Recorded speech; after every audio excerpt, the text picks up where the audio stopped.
You are in the regime of certificate forgers, document forgers, even birth certificate forgers. And the minister is telling you, do you hear that voice?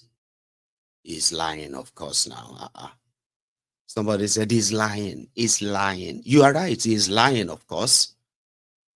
I mean, if I want to, I've never really been caught or boxed to a corner where I have to defend myself, that I have to lie. You know what I mean? I've always been the one that set the rules for my, I know the rules of the universe, so I follow that. And I set my own rules. So you understand, like, if you are somebody where they say, we know they agree for anybody, the ideal thing is don't do anything that will box you to a corner and you begin to do I was nearly boxed to a corner recently. Let me tell you that. I'm coming back. Right? And it was about a Diaspora Radio International. Now, Diaspora Radio International is just an online platform built to, stream conversation like this in audio format. So you get, it doesn't have any commercial value per se, and it was registered as like community radio, community online radio, but I still have to fight tax every year. Okay, it doesn't give me money, it costs me money, okay, to keep it running, by the way, right?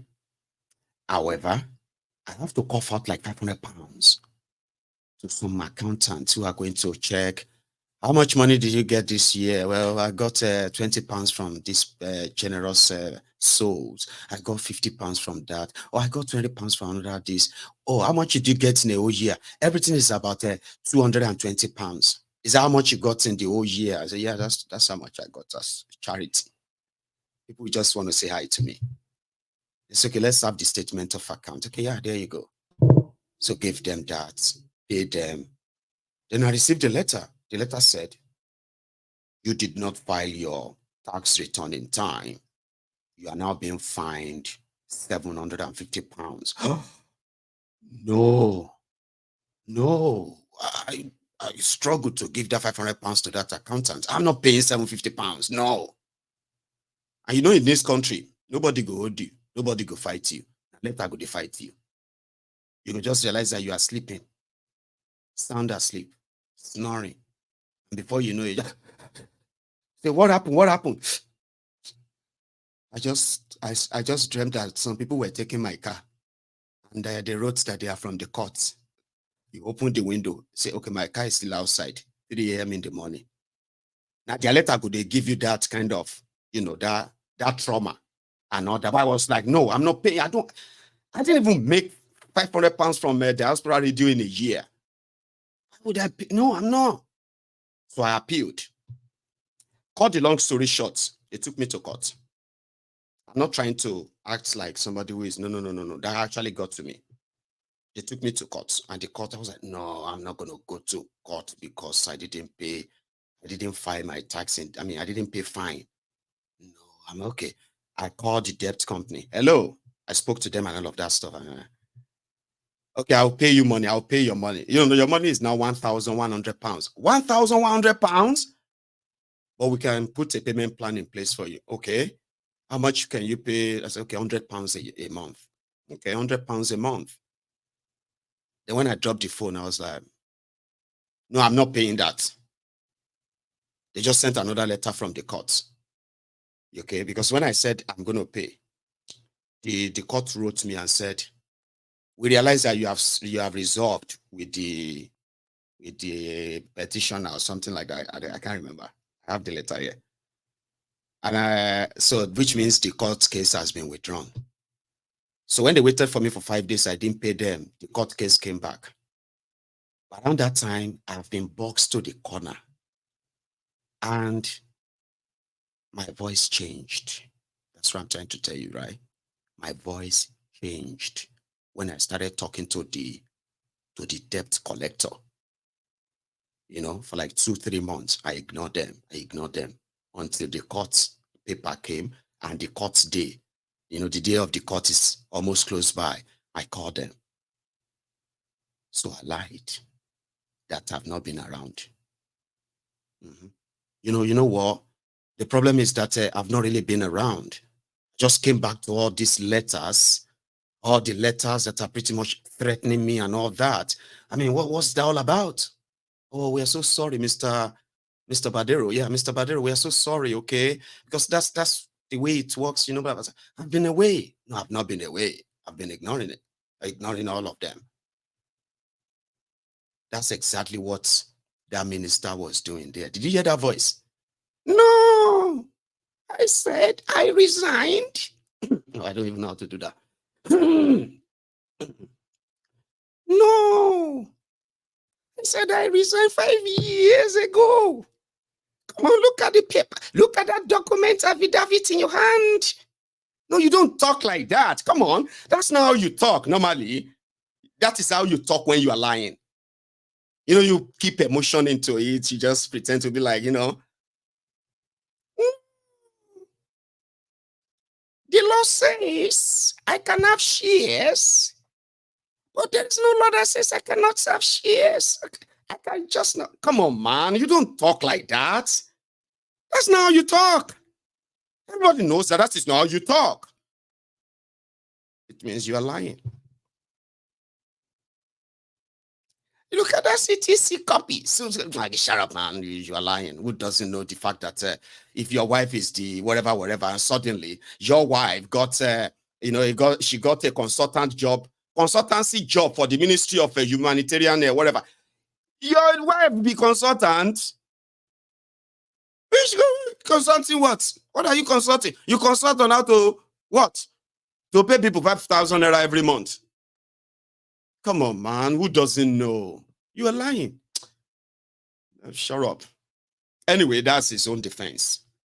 You know what I mean? Like, I don't want to talk about that. I don't want to try to let the company come on. We all know what's going on, so don't worry. Your time will come. But what's going to happen to that money? That's the question, right? It was like, okay, if the company did the job, then they should be paid. You know what I mean? Like, 480 million or more. Shy. People where they won't pay the money to them, they village, they are still waiting. They are still waiting for their palliative. This one is about palliative, or just how to share the palliative to people. And they gave them that money. So today,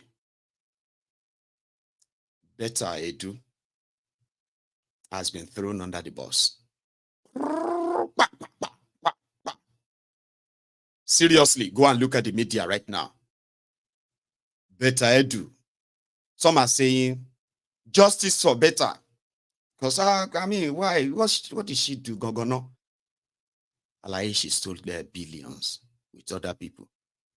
But at least, they're fine. Oh. She's a very fine woman. I don't think she did it. I said, why? Why do you not think it? I just think some enemies are after her. She don't catch you feeling. Olini, she's so lay. Whether she's beautiful, it doesn't matter. Olini. And if you have feeling for Ole, show me your friend. No. That's the saying. I'm not asking you to explain. You shouldn't. Olini, she knew what she's doing. So don't give anything at all. She knew what she's doing and she did what she was to do. Probably she just didn't do it the way others usually do it. She was on the rush. Now money be this. Ebi omo Jesu. Jesu might understand. Is that not what probably Betta will say to herself? If she is truly omo Jesus, omo Olorun, who told God, I want to be minister at the age of 36. And then God made that minister be, because she said she came to give glory to God who made that minister. About minister now, you be only now, you signed all this money, you gave all this money out, you got what will be your share. It just didn't last. We don't they catch feelings for thieves. Some of you are so easy to govern. That's what they say. Some people are already saying, eh? I mean, they feel sorry for you are feeling sorry for a thief. Anyway, he is the one that is going to open the cake. And the scandals like this are going to be very regular. You are still going to have Remi Werekpe. Remi Werekpe is Teresa Mendoza. Teresa Mendoza, Abuja. You are still going to hear about our own scandal. You are still going to hear about the scandal of Bajabia Mole. Of course, you are going to hear that too. Sheyinko. And then the remaining 47 thieves, including the one that got the contract of nearly nearly $500 million naira consultancy job for his wife, because he's no longer signatory to that. So, I mean, he's done nothing wrong. You see the Lagos Abobakus. Oh boy, they don't the Maya para. Every left. And you know, same here they see them on these streets everywhere. Sometimes you will want to be carried away and begin to feel sorry for them. Don't ever feel sorry for any Agbadorian. These are really mad people, like mad people. I know what I'm saying. Experience is the best teacher. Because a lot of you, where they tell you, say you just suffer from Stockholm syndrome, you just shrug it off. And now, maybe they say all Nigerians are suffering from it because we always forget things easily. It's not a good thing. You know what Yoruba called a tenitika? Anyone that has any single empathy or sympathy and support for APC is a potential terrorist, and everything that APC represents. You know what I mean? Like, so I hope you will remember that. Do not catch feelings for them, because it seems that the obedient, the movement without weapons, except their consistency and their sort of slogan for this year or motto for this year is that they know they agree for anybody. And you see that mentality, that same vibe that took over Nigeria in 2022, 2023, but just couldn't save Nigeria, unfortunately. But again, that political idea is currently brewing in Ghana. I've been seeing some snippets. I just didn't know it is a big deal in Ghana. So they called a meeting where they invited, it is called, by the way, it is called the New Force.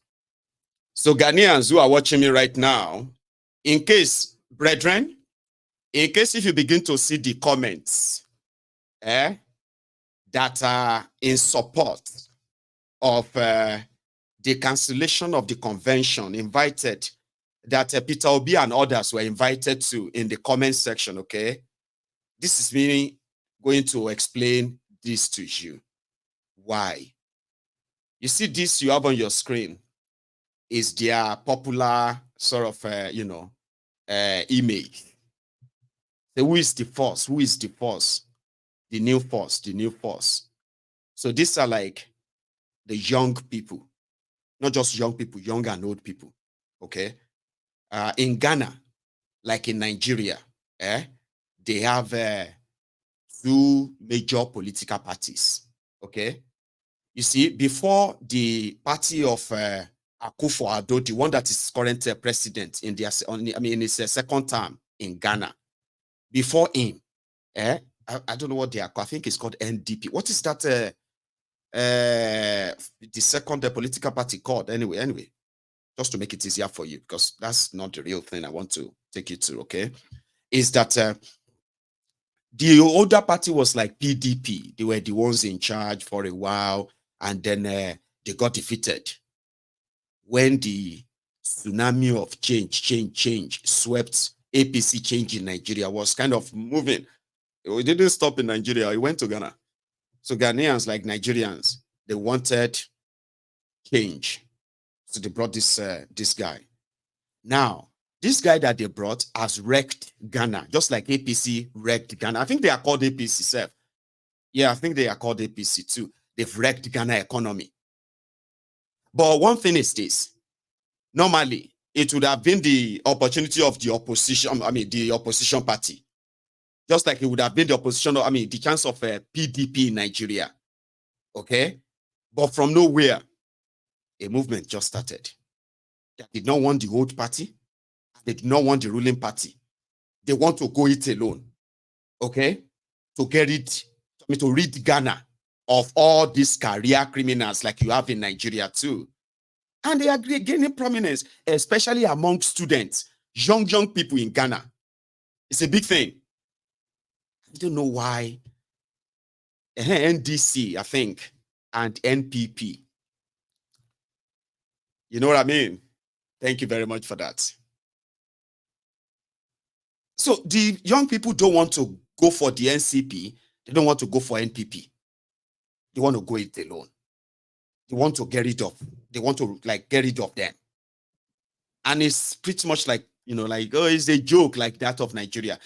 Well, people believe that they are inspired by what happened in Nigeria. That maybe what Nigerians couldn't do, they will probably pull it off. So it's a big thing. Now they organized a convention, the Third Force guys and all that, right? And that convention, they now invited Julius Malema, Peter Obi, Professor Patrick Lumumba, Dr. Arikana.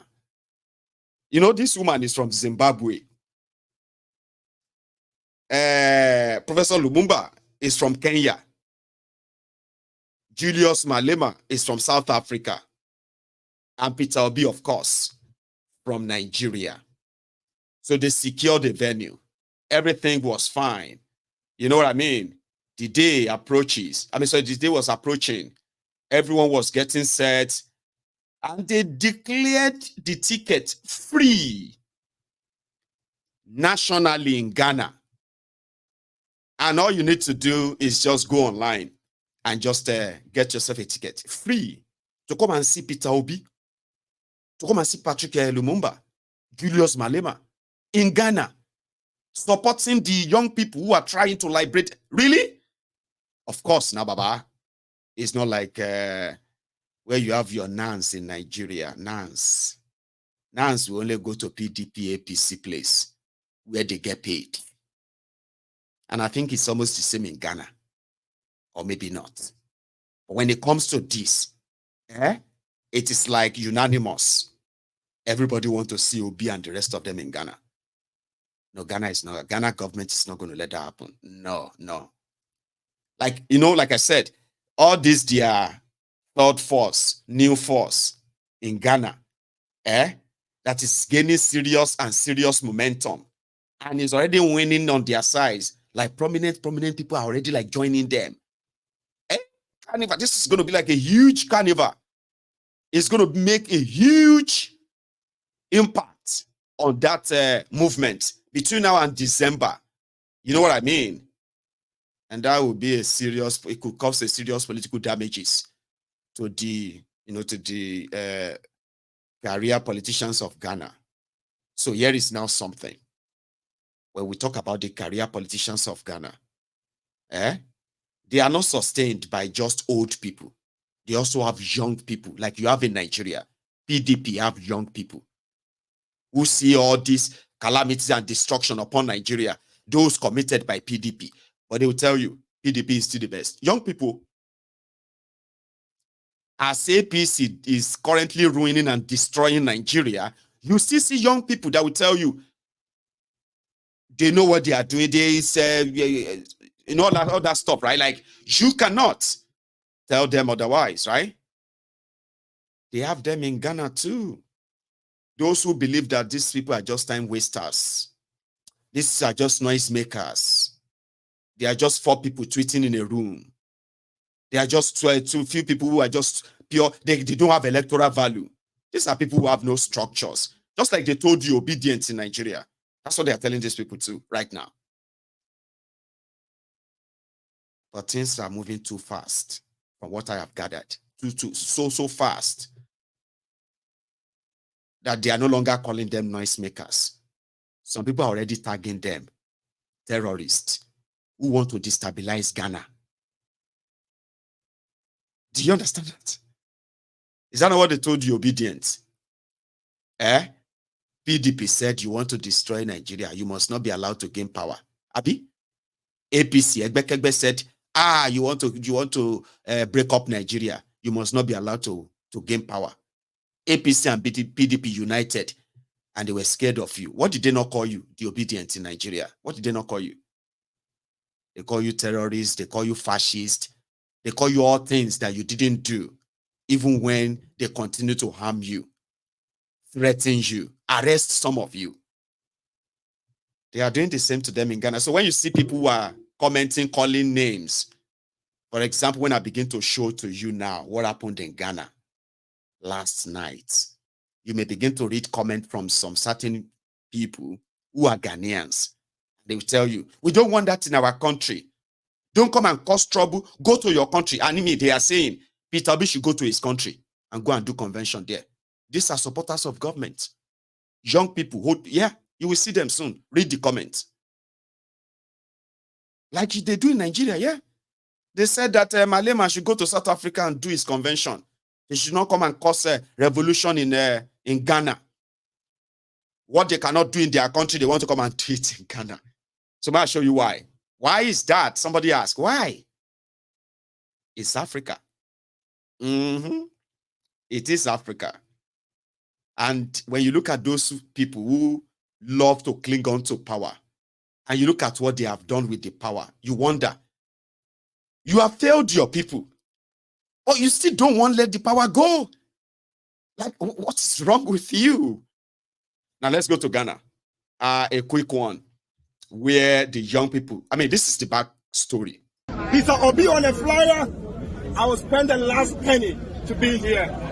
I stand here as the General Secretary of the over 12.5 million Ghanaian students of this country. To my knowledge, almost all student leaders in this country were invited to this convention. Why? They know this is a convention that will ignite the voices of Africa. They know this is a convention that we would have to listen to the other increments of other countries. I got here and I'm told that powers from above have stopped the program. I'm sad. The New Africa Foundation released a press release to let people know what's going on. The press release says the convention, a Pan-African event, which was to take place today at the Black Star Square in Accra, Ghana, has been cancelled by the government. We regret to inform you that the government has cancelled the above Pan-African event, which was to take place today at the Independence Square in Accra, Ghana. All the special guests have arrived and thousands of people have come from all over Ghana, as well as around the globe for this historic event. We have just been informed of the cancellation of this event a couple of hours before its commencement. This event was approved by the government in November of 2023.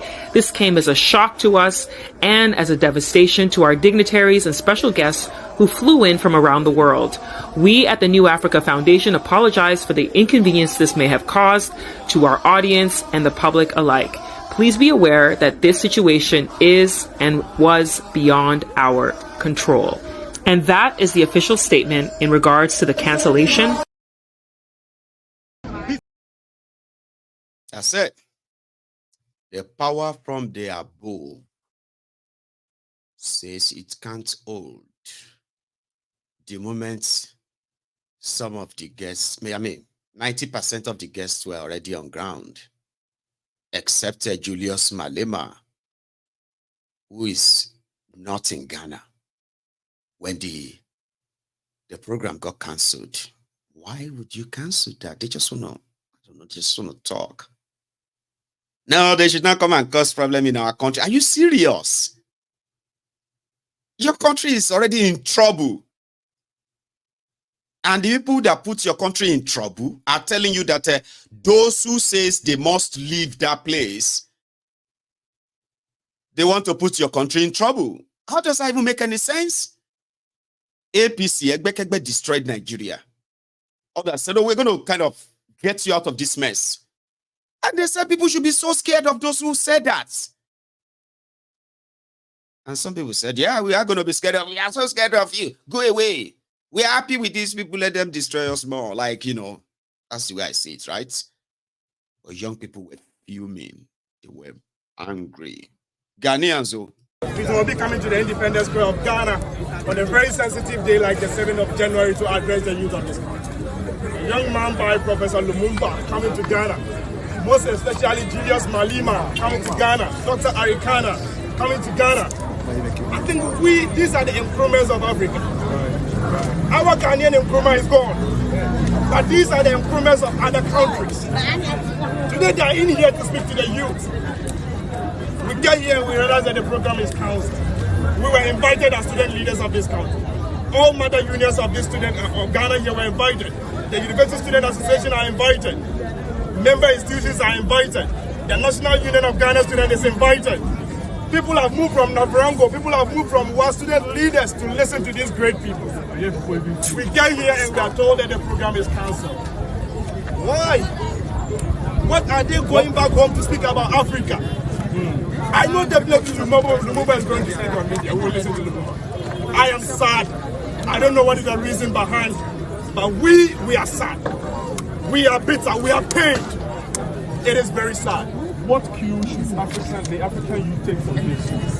You see, I don't know.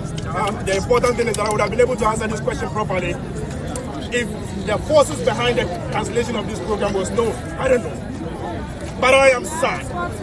I don't know the convention that is meant to ignite the voice of Africa. What we are interested as student leaders is that it's the people on the flyer. Some people are here who want to listen to Stonebwoy. I am here as a young student leader to listen to the powerful speakers of Africa. Of course. Let me repeat this again. Ghana Nkrumah is gone. But as young student leaders, we know some Nkrumahs in different countries. Right. Lumumba is a clear example. Julius Malema is a clear example. Stop the program. Why? Who is that behind the stopping of this program?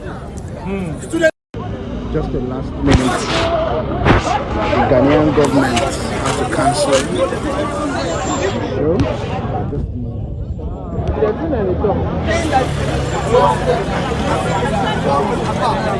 canceling the show at the dying minute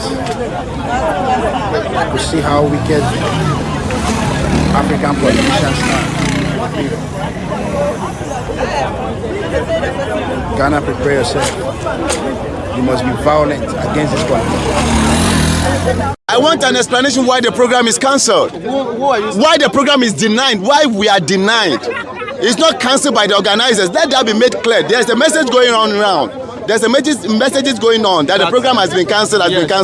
It's not cancelled by the organizers. Okay. It should be well explained. It's cancelled by the above. Where is the above? That's what we want to know.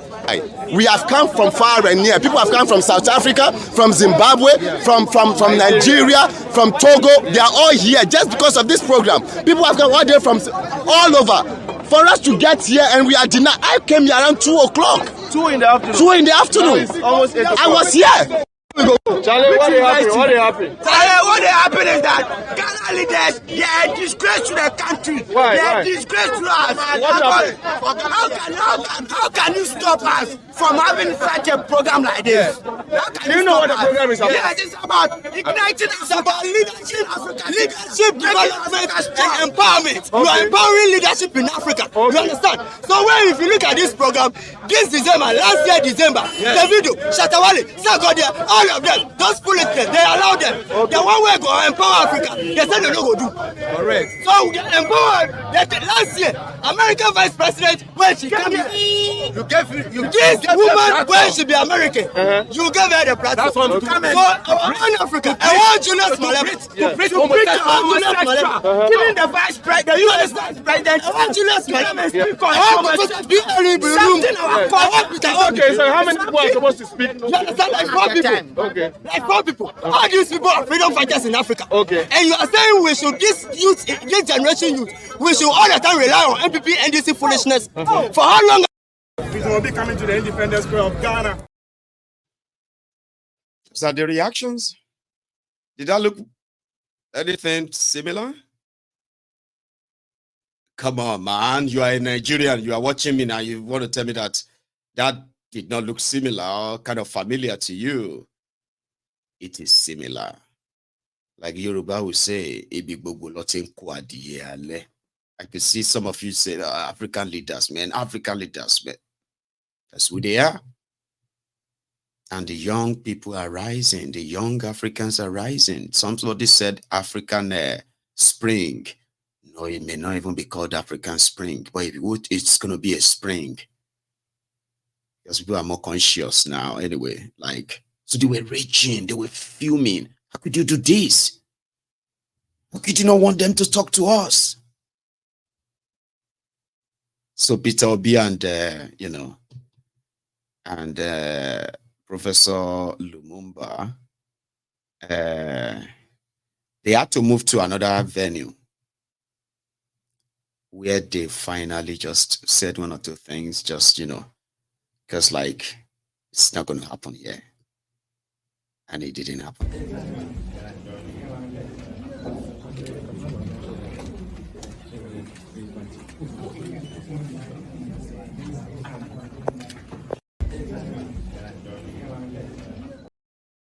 So there you are.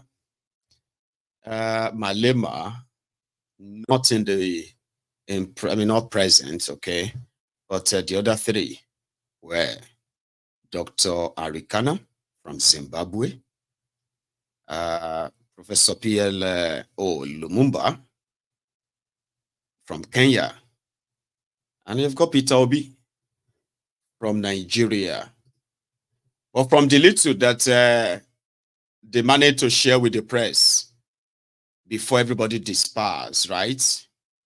Let's hear this, where Obi, Lumumba, and indeed Dr. Arikana also spoke. I'll share that with you. Please listen.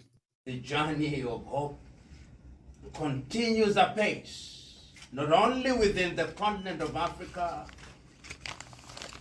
which is the mother continent, but to Africans in the diaspora. I have no doubt in my mind that there is a conspiracy of sorts by the elements that it has happened the way it has happened. So this is not an occasion for lamentation. It is an occasion for redoubling our efforts. And our presence here in Accra, Ghana, my good friend, Honorable Obi, my dear sister, Dr. Arikana Chihomri Kwao. This is the occasion for which the English word serendipity was created. It is a serendipitous occasion that heralds a great future for the continent of Africa. So that looking forward, a meeting such as this will happen not only here in Accra, Ghana, but I look forward to a meeting such as this taking place in Ouagadougou, in Burkina, taking place in Dakar, in Senegal, in Nairobi, in Kenya, in Johannesburg, in South Africa, Addis Ababa, Ethiopia, because this is about the continent of Africa. And we say this at a time when we know that Africa has promised to ourselves that we are going to make more intimate our interaction. This is why the Africa Continental Free Trade Area is headquartered here in Accra, Ghana. This Accra, Ghana. Because of what I started with, failed leadership over the years, Africa is also home to the highest number of poor people. Out of the 700 million people in extreme poverty today, 431 million live in Africa. Over 30% of our population. If you go to multidimensional poverty, out of 1.1 billion, over 60% is in Africa, with Congo and Nigeria leading. Today, in the surface of the world, Congo has the highest amount of natural, call it minerals, over 24 trillion. Nigeria has similar situation. We can extrapolate Congo situation to all over Africa, where they have everything, but they are producing poverty. It cannot continue like with the energy they have. They can lead the world in technology, in health, in entertainment, in everything. All they want is leadership, purposeful leadership. Africa has what is,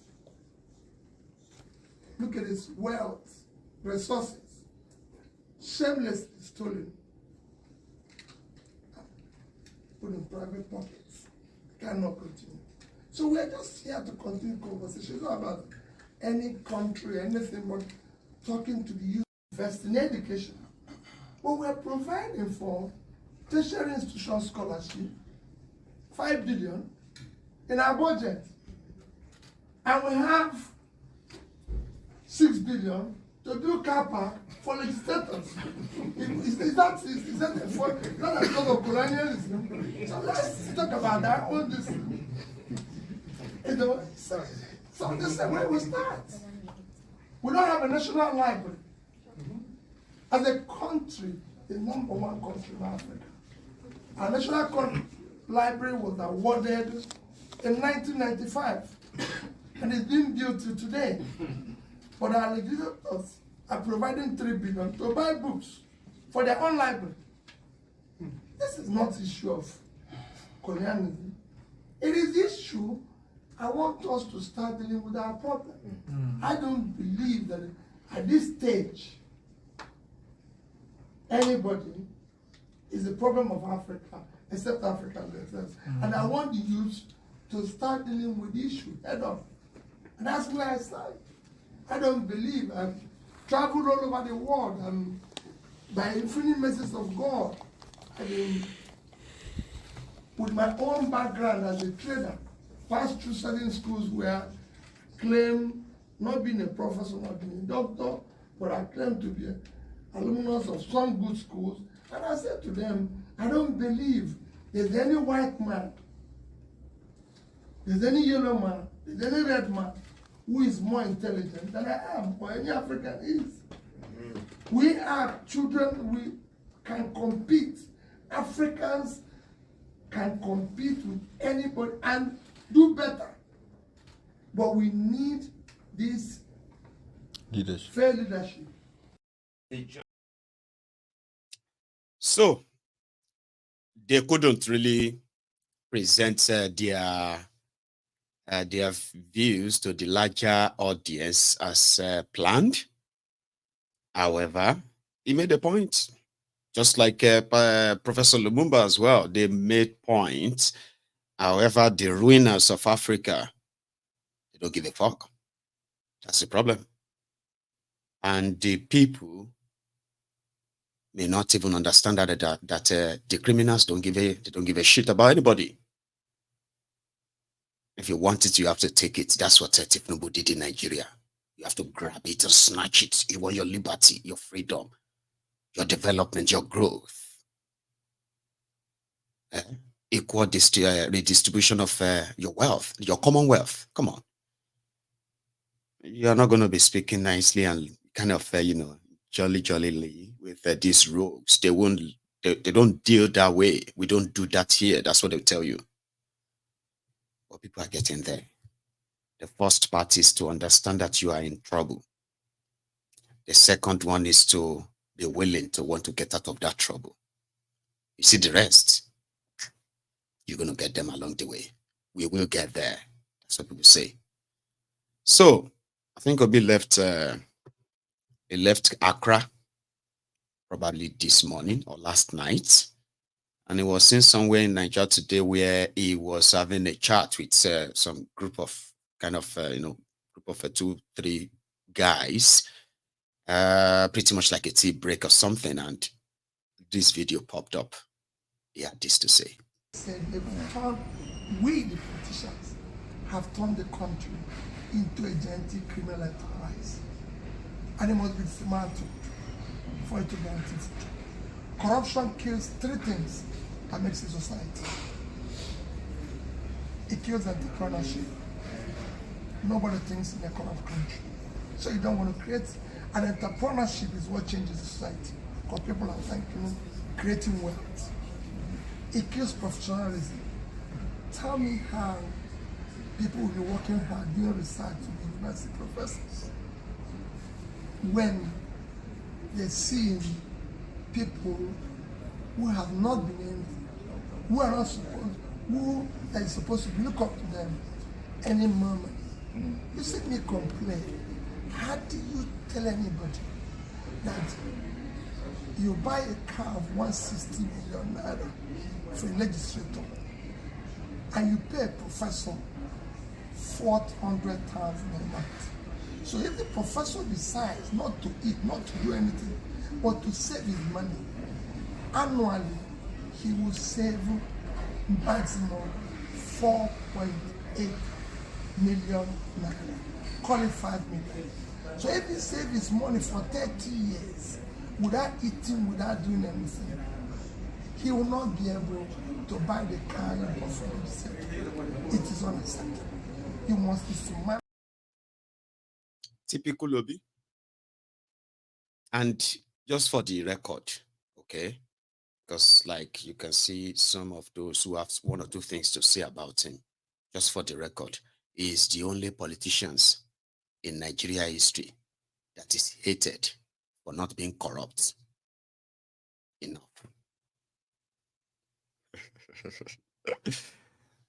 You know, these days you have to be careful with words, or else they will be like, are you trying to now? Are you now? Come on, you need to be careful with words. And I'm kind of a carefree person with words, but I'm also very careful with words. So I am not going to say he's a saint, okay? But when you put him beside all the rogues that we know in Nigeria, he is 1 million times better saint than all of them. But a lot of them will disagree with me. No, it's a lie, Mayegun. You don't know. You don't understand.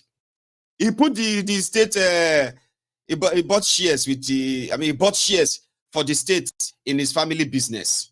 Is that one not corruption? That's why I said he's the only Nigerian politician that is being hated, apart from being Igbo, being hated for being Igbo, right? He's been hated for not being corrupt enough. So that you can use him as an example of why politicians shouldn't be corrupt. They hate it. Shut up your mouth. Are you sure? Are you sure? But that is the fact. My friend, that's not fact, Jare. You should have come to Anambra when he was governor. Let me tell you, that was years ago. And up till now, he has told you to go and kind of, he even told you during the campaign, if you have any single evidence of any corruption that probably he has forgotten because he has no memory like you, right? He said if you bring it out today, it will stop campaigning. Baba, none of you brought anything out. So again, like I said, right, he's a Nigerian politician that is hated for not being corrupt enough. Why is he not corrupt like the others? Is he acting like he's a saint? Does he think he's better than every other person? What's so special about him? Yeah? Is it that those people who are stealing the money, is it that they don't know what they are doing? It's now, like that, Nigerian shit, you get like. But when you meet the obedient, or more, they are talking about Obi. God damn it, man. That's a different ball game, right? You know what I mean? Like, they are so proud to say, yes, go and bring your evidence, not just they talk nonsense. Bring your evidence. But the typical lobbyist knows, like, his words are enough for anybody to understand that even if he doesn't have the power to implement them, right? They are practicable things that normally should make every sensible person to feel like, oh, it's true. This place is fucked up, man. Professor, university professor is earning 400,000, 500,000 naira in a year. So how much would they make in a month? In a month, make a 6 million naira in a year. Abi, in 10 years, that was going to be how much? 60 million. In another 10 years, 60 million. So maybe in another how many other years, maybe another 5 years or so, you get that is when the professor, university professor, will be able to afford to buy a 160 million naira car. But that's just an example of the wastage, by the way, he's referring to. You cannot claim to be poor and you are living the rich life. Like you're asking the whole world to help you. Nigeria is poor, Nigeria is broke. Give us money, please. Borrow us money. We'll pay back later when we come back alive. And you are living luxury life. And the world is seeing you. They are looking at your papers. They're like, no, these guys are like, these are mad people, man. Who's gonna give them their money? Definitely not us. You know what I mean? They are also heartless too. Here is one more where Obi also met with, I think. It's a new year and almost hopeless in Nigeria. What is it like, sir? Well, for me, everybody should have hope. My position now and what my conversation now is about hope. And that hope is that we have to strive hard to build that hope. Everybody has to make sacrifice about our country in order to get it to work. We cannot continue the way we are. We cannot bequeath our children hopelessness, and we cannot bequeath them anarchy. I agree. Well, APC will give them all of that. APC will give our children hunger, give our children